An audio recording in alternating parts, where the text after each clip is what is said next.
नमस्कार, मैं हूं अमित कुमार। स्वराज संवाद में आपका स्वागत है और आज के हमारे मेहमान विंध्य क्षेत्र की ऐसी शख्सियत हैं जो समाजवादी पार्टी, कांग्रेस और बीजेपी सभी से दमदारी से जीतते आए हैं। जी हाँ, बहुत बहुत स्वागत है नारायण त्रिपाठी जी।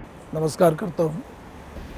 सबसे बड़ी बात यह है, आज अब जो एक आपने पत्र लिखा, चर्चा का विषय बन गया है, जेपी नड्डा जी को जो पत्र लिखा है, बीजेपी की विधायक की हैसियत से पत्र आपकी खलबली मचा रहा है। आखिर मन में ऐसे कैसे बात आई कि सत्ता और संगठन दोनों बदले जाएं? मैं मध्य प्रदेश में भारतीय जनता पार्टी का एमएलए हूँ। उस हैसियत से पूरे मध्य प्रदेश का भी भ्रमण करता हूँ। मेरा आना जाना भी है सभी जगह। राजनीति के प्रति बेहद रुचि भी रखता हूँ। समाजवादी पार्टी का मध्य प्रदेश का अध्यक्ष भी रहा मैं, तो मध्य प्रदेश की तासीर को जानता हूँ और समझता हूँ। तो जो मध्य प्रदेश में वर्तमान स्थितियाँ हैं कि यदि चेहरे नहीं बदले गए तो भारतीय जनता पार्टी की सरकार 2023 में नहीं बनेगी। एंटी इनकम्बेंसी होती है और एंटी इनकम्बेंसी है। 2003 से भारतीय जनता पार्टी की सरकार बनी। हमारे मुख्यमंत्री शिवराज सिंह जी चौहान जी हैं। मैं उनके ऊपर कोई आरोप नहीं लगा रहा, बेहतर काम किए, जो बना वो बेहतर किए हैं, पर एंटी इनकम्बेंसी है। अब लोग चाहते हैं कि चेहरा बदल दिया जाए। तो गुजरात की तर्ज में, जिस तरह गुजरात के चुनाव हुए, हिमाचल के चुनाव हुए, दिल्ली एमसीडी के चुनाव हुए, दिल्ली में भारतीय जनता पार्टी हारी, हिमाचल में हारी, गुजरात में यदि सत्ता संगठन का बदलाव न किया गया होता तो शायद परिणाम और कुछ अलग होते, पर सत्ता संगठन का बदलाव हुआ तो सरकार बनी और बेहद बहुमत के साथ बनी।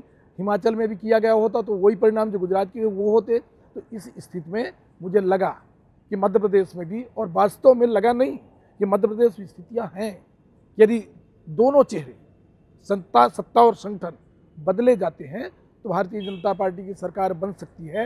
अन्यथा एंटी इनकम्बेंसी है, तमाम घोषणाओं की एंटी इनकम्बेंसी है, तमाम चीज़ों की है, वो है। किसान पीड़ित है, बिजली को लेके, खाद को लेके, तमाम चीज़ें हैं। चलिए, बड़ी मुखरता के साथ आप इन बातों को कर रहे हैं, लेकिन सबसे बड़ी बात यह है कि सत्ता बदलने का कम समय नहीं रह गया है। अभी सब 10-11 महीने बचे हैं और ऐसे में आप कह रहे हैं कि यहाँ पर सत्ता चेहरा बदल दिया जाए। लोग नया चेहरा देखकर ही इस बार भारतीय जनता पार्टी को वोट देंगे।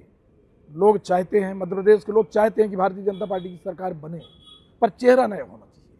हर आदमी अब नयापन देखना चाहता है। बहुत लंबा समय गुजर गया, तो फिर मैं एक यथार्थ धरातल की जो सच्चाई वो बता रहा हूँ कि हर हाल में लोग तभी भारतीय जनता पार्टी को जिता पाएंगे जब चेहरे बदले जाएं। लेकिन बीच में अभी बात हो रही थी, विंध्य की बात करें, आप विंध्य क्षेत्र से आते हैं, वहाँ का डेवलपमेंट इतना हुआ नहीं है जितना होना चाहिए था। तो लगता है आपको कि चेहरा बदलेंगे तो वहाँ का परिवर्तन होगा? अमित जी, मैं विंध्य के पुनर्निर्माण की लड़ाई लड़ रहा हूँ। जिस तरह घर में हिस्सा बांट की लड़ाई होती है, वो लड़ाई मैं अपनी ही सरकार से लड़ रहा हूँ कि हमारे विंध्य प्रदेश का पुनर्निर्माण करा दीजिए। विंध्य में आर्थिक संसाधन, तमाम खनिज संपदा, सब कुछ भरा पड़ा है। इसके बाद भी आज भी हमारा विंध्य उपेक्षित है। विंध्य के लोग ये महसूस करने लगे हैं कि हमारे साथ छल हुआ, कपट हुआ, धोखा हुआ और हमारा विलय मध्य प्रदेश में कर दिया गया। जब विलय हुआ तो कुछ शर्तों में हुआ था। शर्त यही थी कि हिंदुस्तान में जब भी कभी कोई एक राज्य बने तो सबसे पहला राज्य विंध्य प्रदेश होना चाहिए। तो वो विंध्य प्रदेश का पुनर्निर्माण हो, वो लड़ाई में लड़ रहा हूँ और वो लड़ाई में लड़ूंगा। हमारी सरकार 2023 के पहले यदि विंध्य के पुनर्निर्माण की नींव रखती है तब तो बात अलग है। अन्यथा विंध्य के लोग अब जागरूक हैं। विंध्य के लोग अपनी पार्टी बनाकर चुनाव लड़ेंगे और अपने विंध्य के पुनर्निर्माण के लिए संघर्ष करेंगे। एक बड़ी बात आपने कही है कि विंध्य के लोग अपनी नई पार्टी बनाएंगे, तो क्या चैलेंज देंगे? बीजेपी को भी चैलेंज देंगे, कांग्रेस को भी चैलेंज देंगे? चैलेंज में तो फिर जब हिस्सा बांट की लड़ाई होती तो बाप बेटे से भी लड़ाई हो जाती है। तो लड़ाई वही है। हमारा विंध्य हमें चाहिए, विंध्य का पुनर्निर्माण करना पड़ेगा। विंध्य का पुनर्निर्माण नहीं होगा तो लड़ाई जिस स्तर में जाएगी, इसलिए कि हमारी जन्मभूमि है विंध्य, जननी जन्मभूमि से, तो हमारे लिए विंध्य महत्वपूर्ण है। हमारे बाल बच्चों का भविष्य तभी बेहतर होगा जब विंध्य का पुनर्निर्माण होगा। मैं तो एक बात और कहता हूँ कि राष्ट्रगान में पंजाब, सिंध, गुजरात, मराठा और विंध्य, हिमाचल, यमुना, गंगा, हमारा सिंध चला गया पाकिस्तान में, विंध्य का विलय हो गया मध्य प्रदेश में, तो हमारा राष्ट्रगान भी अधूरा है। तो राष्ट्रगान को भी कहीं न कहीं बदलने की जरूरत है। अब यदि मैं ये बात बोलूँगा तो कहीं कह न दिया जाए कि मैं राष्ट्रद्रोही हूँ। मैं तो राष्ट्रगान को सुधारने की जरूरत पर बल दे रहा हूँ। तो विंध्य की लड़ाई पूरी ताकत से मैं उसमें शामिल रहूँगा और विंध्य के लोग उस लड़ाई को लड़ेंगे। 1960 से विंध्य की बात चल रही है, जो आप पुनर्निर्माण की बात कर रहे हैं, बहुत पुरानी बात चल रही है ये, लेकिन बीच में फिर कुछ नहीं हुआ, गायब होगी बात, फिर अचानक मांग उठ रही है। नहीं, ये मांग अचानक नहीं है। 48 में बना, 56 में विलय कर दिया गया, 2003 में मैं समाजवादी पार्टी से विधायक बना, 2004 में इस आंदोलन का नेतृत्व किया, 3 शहर में बहुत बड़ा कार्यक्रम किया, पर समाजवादी पार्टी के होने के कारण राष्ट्रीय अध्यक्ष माननीय मुलायम सिंह जी मुझे बुलाए और बोले कि हम बड़े राज्यों की बात करते हैं, हम महासंघ की बात करते हैं, ये छोटे राज्य की परिकल्पना तो भारतीय जनता पार्टी की है, इसको बंद कर दो, तो बंद कर देना पड़ा। फिर जब 2009 में मैं कांग्रेस में आया, तब से लगातार 2009 से लगातार विंध्य के आंदोलन को खड़ा रखा। 2 साल कोरोना काल में हमें रुक जाना पड़ा और 2 साल के बाद फिर से इस गति को तेज किया। मुझे भी लगा कि भारतीय जनता पार्टी में हैं, अटल बिहारी वाजपेयी 3 राज्य बनाए, झारखंड, छत्तीसगढ़, उत्तराखंड, तीनों राज्य को जाके देख ले कि मध्य प्रदेश से कितना आगे निकल गया। मोदी जी भी हमारे कहते हैं कि आत्मनिर्भर और समृद्ध हिंदुस्तान को चाहते हैं। मोदी जी का भी सपना तब पूरा होगा जब राज्य आत्मनिर्भर होंगे, राज्य छोटे राज्य बनेंगे और राज्य जब आत्मनिर्भर हो जाएंगे और राज्य संपन्न हो जाएंगे, तो जब राज्य की निर्भरता केंद्र सरकार के ऊपर नहीं रहेगी, तब अपने आप हमारा हिंदुस्तान भी आत्मनिर्भर और समृद्ध हिंदुस्तान कहलाएगा। पर छोटे छोटे राज्य बनाना। चलिए, आप याद दिला रहे हैं, अटल जी की बात को याद दिला रहे हैं, मोदी जी की बात को याद दिला रहे हैं, लेकिन एक सवाल ये है कि आपके साथ जनता खड़ी है, लेकिन समाजवादी पार्टी में भी थे, तब आपके साथ थी, कांग्रेस में थे, लेकिन अब बीजेपी में है, तो लगता है कि पार्टी बदलने से क्या इसका कुछ फ़ायदा होगा? आखिर आप पार्टी बदल क्यों रही थी, बदलते क्यों रहते हैं आप पार्टी? कुछ परिस्थिति, देखिए, मेरा राजनीतिक जन्म जो है समाजवादी पार्टी से शुरुआत हुआ। मेरे मैहर के लोग और मेरे बीच में एक प्यार का रिश्ता है। लोग मुझे प्यार करते हैं, मैं मैहर के लोगों को प्यार करता हूँ। मैं मैहर के लिए मुझे जो भी करना पड़े मैं उसके लिए तैयार रहता हूँ। मैहर के हित में जब भी कोई फैसला किया मैं, तो मैहर के हित में फैसला किया। मैं जब समाजवादी पार्टी से कांग्रेस पार्टी में आया, कुछ हमारे अंदरूनी मामले थे, उनको छोड़ के कांग्रेस पार्टी में आया। कांग्रेस पार्टी में आने के बाद लोकसभा में कुछ स्थितियाँ बनी जो हमारे मान सम्मान स्वाभिमान का मामला था, जिसके कारण मुझे कांग्रेस छोड़ना पड़ा और भारतीय जनता पार्टी के तमाम सीनियर वरिष्ठ लोगों ने मुझे सम्मान के साथ लाने का काम किया। मैं भारतीय जनता पार्टी में आया। भारतीय जनता पार्टी में आया, कुछ शर्तों के साथ आया। पूरी हो गई। मैहर के विकास की शर्तें थी, मैहर के जिला की शर्तें थी, तमाम शर्तें थी, पर वो भी पूरा। इसके बाद भी नहीं, शिवराज जी ने आपको वादे किए थे, याद है? आपको मंच से शपथ दिलाई गई थी और ये कहा गया था बीजेपी में है, उसके बाद वहाँ चुनाव जीते, बहुत सारे वादे किए गए थे। कितने वादे पूरे हुए? सब कुछ के बाद मैं उसमें भी कोई ज़्यादा बातें नहीं करना चाहूँगा। उस सब कुछ के बाद भी मैं अनुशासन के दायरे में रहते हुए, मैं अपने राजनीतिक जीवन में, लोग कई बार सोचते हैं कि मैं अपने मंत्री पद के लिए ज़्यादा ललक में हूँ, मैं मंत्री पद के लिए लड़ाई लड़ रहा हूँ। कौन विधायक नहीं चाहेगा मैं मंत्री बन जाऊँ? मंत्री बनेंगे क्षेत्र का विकास होगा। पर मैं सिंगल एक बार माननीय मुख्यमंत्री शिवराज जी से सिंगल एक बार बोला हूँ, जब बाई इलेक्शन जीता 16 में, तब मैं जाके बोला कि मुझे मंत्री बना दीजिए। बोले नारायण जी करूँगा। इसके बाद में दोबारा कभी नहीं बोला। मैं मंत्री बनना चाहता था, पर मैं लालची नहीं हूँ, महत्वाकांक्षी नहीं हूँ, मैं किसी पद के पीछे नहीं भागता। मैं सम्मान के साथ राजनीति करता हूँ, अनुशासन प्रिय हूँ, अनुशासन पसंद करता हूँ, संगठन मैं चलाया हूँ तो संगठन के महत्व को जानता हूँ। पर मुझे जब कोई छेड़ता है, मेरे मैहर के बारे में छोड़ता है, मेरे बिंद के बारे में जब कोई छेड़ता है, तो मैं सबसे पहले, मेरे लिए बिंद है, मेरे लिए मैहर है, मेरे लिए सतना है, इसके बाद मेरी राजनीति है। मेरा पूरा अब राजनीतिक भविष्य और राजनीति का मेरा उद्देश्य सिर्फ बिंद के पुनर्निर्माण है। जी, आपने जैसे कहा कि आपको मंत्री बनना चाहिए, और भी लोग हैं वहाँ पे। इस बार आप ब्राह्मण बड़े नेता हैं, केदार शुक्ला हों चाहे राजेंद्र शुक्ला हों, आप भी नहीं बने हैं, तो लगता है कि विंध्य को एक प्रकार से नज़रअंदाज किया गया पूरा। देखिए, फिर मैं बता दूँ, मैं मंत्री बनने के लिए कभी कहीं भटके ही नहीं।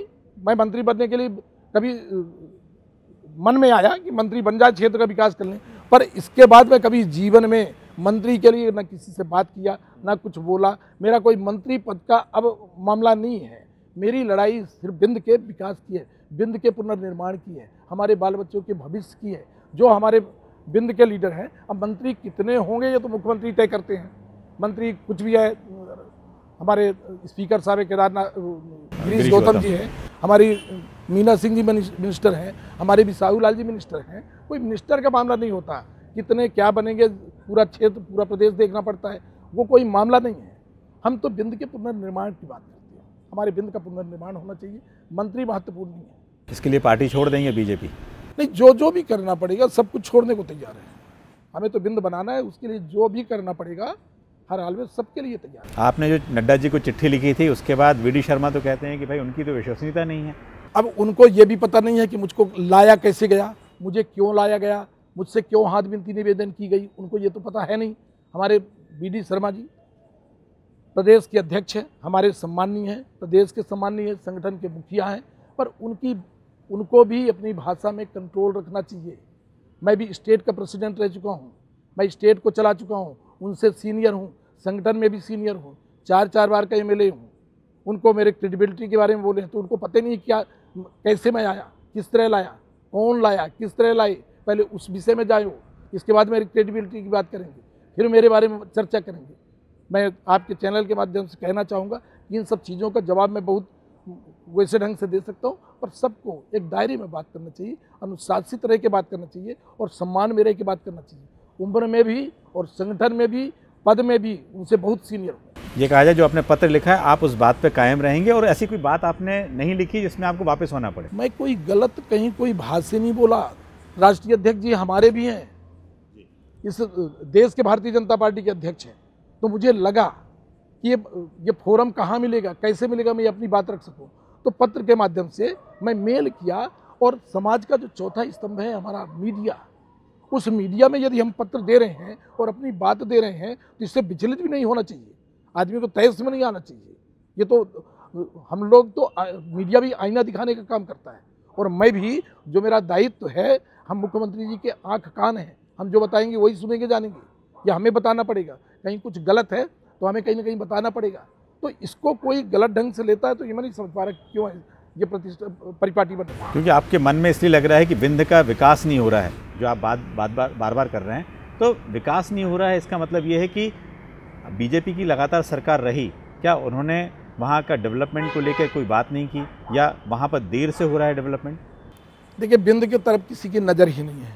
बिंद में नेता बोलने वाले नहीं हैं, बिंद के नेता बोल नहीं पाते, यहाँ कोई सुनने वाला नहीं है, सुनने की आदत नहीं है। ये तमाम चीज़ों को देखकर मैं सच में दुखी रहा। हमारे यहाँ न आज भी दवाई कराने के लिए हमारे यहाँ के लोगों को नागपुर जाना पड़ता। बड़े लोग दवाई करा लेंगे, गरीब आदमी कहाँ जाएगा? पढ़ाई के लिए बच्चों की कोई व्यवस्था नहीं है, बच्चों को खेलने की कोई व्यवस्था नहीं है। हमारे यहाँ आर्थिक संसाधन, खनिज संपदाएँ भरी पड़ी हैं, उनका बाहर यूज हो रहा है और हमारे क्षेत्र के लोगों को नहीं मिल पा रहा। बाण सागर का पानी हो, ये बरगी का पानी हो, बरगी का पानी आज तक सतना नहीं पहुँच पाया, बाण सागर का पानी हमारे बिंद में पूरे में नहीं जा पाया। तो ये बातें करूँगा बड़ा लंबा मामला हो जाएगा। उपेक्षित है बिंद, ना नेता बोल पाते, ना कोई यहाँ सुनने वाला, ना करने वाला। जैसे आपने बीच में बताया कि वहाँ से मंत्रिमंडल में शामिल नहीं किया, सिंधिया गुट के लोग इतने आए, क्या मजबूरी थी बीजेपी की उस समय इतने सारे लोगों को मंत्री बनाना, इसलिए बाकी जगहों से नहीं बना पाए? उस विषय में भी एक बात कहना चाहूँगा, कोई प्रॉमिस किया गया होगा, वो एक अलग मामला है, वो जाने, प्रॉमिस करने वाले जाने, इस विषय मेरा कोई लेन देन नहीं है। पर यह बात तय है कि बिंद में मंत्री की लड़ाई नहीं है, बिंद के पुनर्निर्माण की लड़ाई है। बिंद हमारा संवैधानिक हक अधिकार बनता है, हमारी स्वाभिमान की लड़ाई है, हमारे बाल बच्चों के बेहतर भविष्य की लड़ाई है। इसलिए बिंद का एक आदमी अपनी जन्मभूमि के लिए, अपने बच्चों के लिए लड़ाई लड़ेगा। हमारी लड़ाई सिर्फ वो है। जी, आप बार बार गुजरात के फार्मूले की बात करते रहे, चिट्ठी में भी आपने यही बात की है। लगता है कौन सा नेता होना चाहिए सत्ता में जो मुखिया के रूप में? यह भी हमारे मालिक मुखियाओं का मामला है, किसको बनाएंगे, किसको नहीं बनाएंगे, किसको हटाएंगे, किसको नहीं हटाएंगे। सत्ता संगठन बदलते हैं, नहीं बदलते, ये उनका मामला है। जो मेरे दिमाग में आया, मैं भारतीय जनता पार्टी के हित में राष्ट्रीय अध्यक्ष जी को पत्र लिख दिया। फोरम क्या होता है, कोई फोरम मुझे बता दे तो मैं उस फोरम में बात रखने को तैयार हूँ। आपके कमलनाथ जी से भी काफ़ी अच्छे संबंध रहे हैं और आज भी हैं, ये कहा जाए वो बड़े नेता हैं। लगता है कि यदि बिंद के नवनिर्माण की बात होती है और कांग्रेस इस बात को आगे बढ़ाती है तो आप लगता है कांग्रेस के साथ फिर से उसमें साथ होंगे? फिर मैं कहना चाहूँगा कि बिंद बनाएगा कौन, राज्य बनाएगा कौन? हमारी सरकार प्रदेश में है, हमारी सरकार देश में है, भारतीय जनता पार्टी की सरकार है। हमारी कहें या जिसकी कहें, सरकार तो हमारी नहीं, तो बनाएगी बिंद तो भारतीय जनता पार्टी ही, कांग्रेस कहाँ से बना देगी? तो कोई कांग्रेस का मैं एजेंट नहीं हूँ ना, कांग्रेस के बारे में मैं सोचता। मैं तो ये लड़ाई एक घर परिवार की, अपने हक अधिकार की, अपने हिस्से की लड़ाई लड़ रहा हूँ। अब इस लड़ाई में जो जो परिणाम भोगना वो भोगेंगे, पार्टी भी भोगेगी, हम भी भोगेंगे, जो भी होगा करेंगे। हमारा दिल कहता है कि मध्य प्रदेश में भारतीय जनता पार्टी की सरकार बनी रहे, मोदी जी प्रधानमंत्री बने रहें और हमारे बिंद का पुनर्निर्माण कर दें। हम लड़ाई तो यह लड़ रहे हैं। चलिए, आपने पूरी बातें क्लियर कर ली कि आप किस दिशा में आगे बढ़ रहे हैं। इस पूरे आपने जो समाजवादी से अपना करियर शुरू किया, आपके राजनीतिक गुरु कौन थे और आपको राजनीति में इस तरह से लेके आए कौन? आप संबंध की बात कर डाले। मेरे कमलनाथ जी से बेहतर संबंध है, सुरेश पचौरी जी से बेहतर संबंध है, राजीव शुक्ला जी से बेहतर पसंद है। भारतीय जनता पार्टी में तमाम लोगों से मेरे बेहतर, नरेंद्र तोमर जी मेरे बड़ी करीबी भाई जैसे माने जाते हैं, मेरे कैलाश विजयवर्गीय जी भाई जैसे माने जाते हैं, अरविंद मेनन जी, शिवराज जी लाने वाले लोग हैं। माननीय मुलायम सिंह मेरे राजनीतिक गुरु और राजनीतिक आदर्श माननीय मुलायम सिंह यादव हैं, जो हर मंच में बोलता हूँ। भारतीय जनता पार्टी की अधिकृत रूप में मुझे शामिल करने की जिस दिन प्रेस हुई थी, तमाम वरिष्ठ नेताओं के बीच में मैं ये बोला था कि मेरे राजनीतिक गुरु और राजनीतिक आदर्श माननीय मुलायम सिंह यादव हैं। मैं संबंध निभाने वाला आदमी हूँ। मेरी जान चली जाए, मेरा सब कुछ बर्बाद हो जाए, मेरे संबंध और रिश्ते जिससे बनते हैं उनके साथ संबंध और रिश्ते निभाता हूँ। और अन्य लोग जो हैं तात्कालिक लाभ और स्वार्थ में चाहे जिसकी बलि देना चाहे वो बलि देने का काम करते हैं। जैसे अब बहुत कम समय बचा है चुनाव के लिए, यदि सत्ता का चेहरा नहीं बदला तो उसके असर होगा? आपको लगता है कि बिल्कुल नहीं जीत पाएंगे? लगता है कांग्रेस सरकार बना ले जाएगी ऐसे में? हमारे बिंद के बारे में कोई फैसला नहीं किया तो मध्य प्रदेश में बिंद की सरकार बनेगी। 30 सीट, जहां सतना, रीवा, सीधी, शहडोल, उमरिया, अनूपपुर, सिंगरौली, 7 जिला, 30 विधानसभा की हम वो लड़ाई लड़ेंगे जो बिंद का एक एक बच्चा गली गली चिल्लाएगा और बिंद प्रदेश बनाएगा। 30 की 30 सीट जीत के आएगा। 30 सीट के दम पर मध्य प्रदेश में बनाएंगे बिंद की सरकार। चलिए, आपका बहुत अच्छा ये सोच है, लेकिन एक बात है, बिंद के बहुत बड़े नेता हैं अर्जुन सिंह जी, आपने नेता थे, तो ये आपने उनकी मूर्ति के लिए भी काफ़ी पत्र तक लिखे उस सबके, लेकिन अजय सिंह जी से आपकी नहीं बनी। मैं फिर भी कहना चाहूँगा, हम लोग भी राजनीति की शुरुआत अर्जुन सिंह जी जिंदाबाद के नारे के साथ शुरुआत की जी। पहले हमारे राजनीति के जो उस समय हीरो कहलाते थे वो अर्जुन सिंह जी कहलाते थे। फिर श्रीनिवास तिवारी जी के साथ गया। उस मूर्ति को चौराहे में जब मैं बंधी देखा मुझे तकलीफ हुई और पूछा, जब पता चला कि अर्जुन सिंह जी की मूर्ति है तो मैं बड़ा प्रयास किया कि उस मूर्ति का लोकार्पण मैं खुद कर डालूं, पर मुझे कभी लगा कि कहीं कोई हमारे सम्माननीय राहुल सिंह जी को बुरा लग जाए, किसी को बुरा, इसलिए मैं उसमें नहीं गया। पर मैं लगातार प्रयास किया, मैं कई बार कई जगह बोलने का काम किया। आज भी वो मूर्ति एक तरह से गायब कर दी गई है।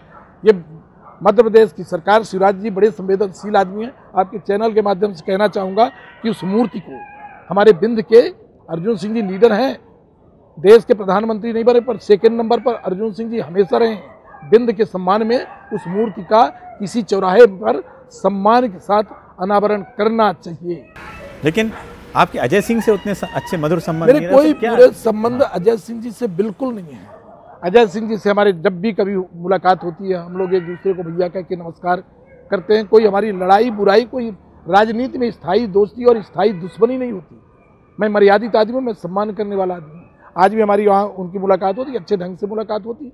राजनीतिक लड़ाई होती है, कभी कभी ऐसी स्थितियाँ बन जाती है कि वो परिस्थितियों के कारण ये तमाम चीज़ें। अब उस बात को अजय सिंह जी जानते हैं और मैं जानता हूँ, कोई दूसरा नहीं जानता, क्योंकि वो भी वहाँ के एक नेता हैं। कम से कम नवनिर्माण के लिए उनको भी अजय सिंह जी बड़े लीडर हैं, बिंद के बड़े लीडर हैं।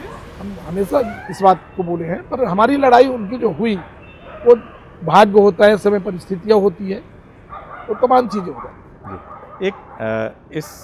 ये देखा जाए कि अब विधानसभा सत्र 19 से शुरू होने वाला है। हो सकता है इस चीज़ की बात वहाँ उठे कि डेवलपमेंट की बात, विंध्य की बात करें, तो आप लगता है विधानसभा में इस मुद्दे को उठाएंगे, विंध्य के डेवलपमेंट की? जब भी मौका ही नहीं दिया जाता। मौका जब भी मिलेगा, 1 मिनट का भी मौका मिलेगा तो बिंद के पुनर्निर्माण की, बिंद के विकास की। अब विकास मुद्दा नहीं रह गया, अब तो पुनर्निर्माण मुद्दा है। बिंद प्रदेश जो राम राज्य की परिकल्पना की लोग बात करते हैं, राम अयोध्या में जन्म हुआ राम का, पर जब चित्रकूट आए तब भगवान और मर्यादा पुरुषोत्तम राम बने। वो कामतानाथ धाम चित्रकूट का धाम है। तो बिंद में ओरिजिनल राम राज्य की स्थापना करेंगे, वो बिंद का निर्माण करके। एक और बात यह है कि आपने जो पत्र लिखा, घूम के फिर वहीं आते हैं, कि उस पत्र के बाद हो सकता है कि किसी तरह की कोई मान लीजिए कई नेता उस पर कार्रवाई करते हैं, तो आप उसके लिए तैयार हैं? बिल्कुल स्वागत है। मैं तो दिल से हर चीज़ के लिए तैयार रहता हूँ। कोई किसी में अपनी ऐसी लिप्तता नहीं है कि हमें ये चाहिए।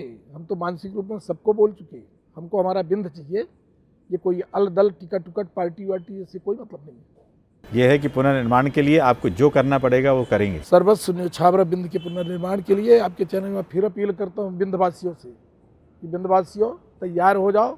आप हमारे सुभाष चंद्र बोस जी बोले थे तुम मुझे खून दो मैं तुम्हें आज़ादी दूंगा। मैं बोलता हूँ आप मुझे 30 दे दीजिए, हम मध्य प्रदेश में बिंद की सरकार बना के बिंद प्रदेश का पुनर्निर्माण कर देंगे। लेकिन बीच में भी आपके इलाके के बड़े नेता हैं गिरीश गौतम जी, उनने भी कहा कि कई तरह जो बिंद पुनर्निर्माण की बात करते हैं वो उस विकास के बदले अपने आप की राजनीति चमकाने की बात करते हैं लोग। राजनीति कौन नहीं चमकाना चाहता? मैं राजनीति कर रहा हूँ तो मैं राजनीति चमकाना चाहूँगा ना। संत महात्मा ऋषि मुनि हमारे जो हैं वो भी भगवान से डायरेक्ट साक्षात्कार करना चाहते हैं, वो भी महत्वाकांक्षी होते हैं। मैं राजनीति करता हूँ, राजनीति नहीं करूँगा। पर गिरीश गौतम जी हमारे मालिक मुखिया हैं, स्पीकर साहब हैं, हमारे बिंद के हैं, हम उनसे प्रेरणा लेते हैं। हमको एक बार बोले थे कि जन जागरण अभियान चलाओ, तो जन जागरण अभियान चलाए, उनके निर्देश पर ही हम काम करते रहते हैं। हमको वो जो भी बोले वो हमारे लिए आशीर्वाद है और उन्हीं के आशीर्वाद से बिंद के लोग जागरूक हो रहे हैं और बिंद की लड़ाई लड़ रहे हैं। राजनीति चमकाना क्या है मैं नहीं जानता, पर जो राजनीति करता है वो राजनीति तो करेगा ना। तो मैं राजनीति यदि कर रहा हूँ तो बिंद के लोगों को एक साथ करके वो भी राजनीति कर देना, सब लोग मिल जाएं। हमारी स्पीकर साहब भी चाह लें हमारे बिंद के जितने भारतीय जनता पार्टी के एमएलए हैं वो सब एक साथ चले जाएं मोदी जी के पास, नड्डा जी के पास, हिम्मत कर लें, दिलेरी कर लें तो बिंद का पुनर्निर्माण तो अपने आप हो जाएगा। तो वो भी हिम्मत कर लें, आ जाएं पीछे से। क्यों? और कौन नहीं चाहेगा? हमारे गिरीश गौतम जी से भी कोई पूछे, संवैधानिक पद में एक अलग मामला है, पर उनसे कोई पूछे तो उनका दिल धक धक करके बोलता होगा कि बिंद का पुनर्निर्माण हो। बिल्कुल। ये बताएं 2023 में नारायण त्रिपाठी जी क्या एजेंडा है आपका कि बिंद का पुनर्निर्माण या अगली बार फिर जीत कर वहाँ आना है और सत्ता में शामिल होना है? कोई सत्ता नहीं चाहिए, ना सत्ता का लोभ है ना लालच है। फिर मैं कहना चाहूँगा अमित जी, इस हिंदी भाषी क्षेत्र में कोई भी आदमी भारतीय जनता पार्टी से जिसको राजनीति का लालच होगा, राजनीति का स्वार्थ होगा, राजनीति पर मोह होगा, वो भारतीय जनता पार्टी से ऐसे मुद्दों पर विरोध लेने की कल्पना भी नहीं कर सकता। तो मुझे न राजनीति का लोभ है, न लालच है, न मोह है। 4 बार मैहर के लोगों ने आशीर्वाद दिया, अलग अलग दल से विधायक बनाया, मैं अमर होकर नहीं आया। अब यह जीवन बिंद के लिए समर्पित है, बिंद के पुनर्निर्माण के लिए समर्पित है। बिंद बनाना ही हमारा अंतिम उद्देश्य और लक्ष्य है। हमें न दल, न टिकट, न कोई सत्ता, न कोई हुकूमत, सिर्फ बिंद की सेवा। माँ शारदा का आशीर्वाद, माँ शारदा की कृपा ही है, तभी तो 4 बार है। बिल्कुल। ये थे बीजेपी से विधायक नारायण त्रिपाठी जी, जिन्होंने बड़ी बेबाकी से अपनी बात रखी। अगले हफ्ते फिर हाजिर होंगे नए मेहमान के साथ। बहुत बहुत धन्यवाद।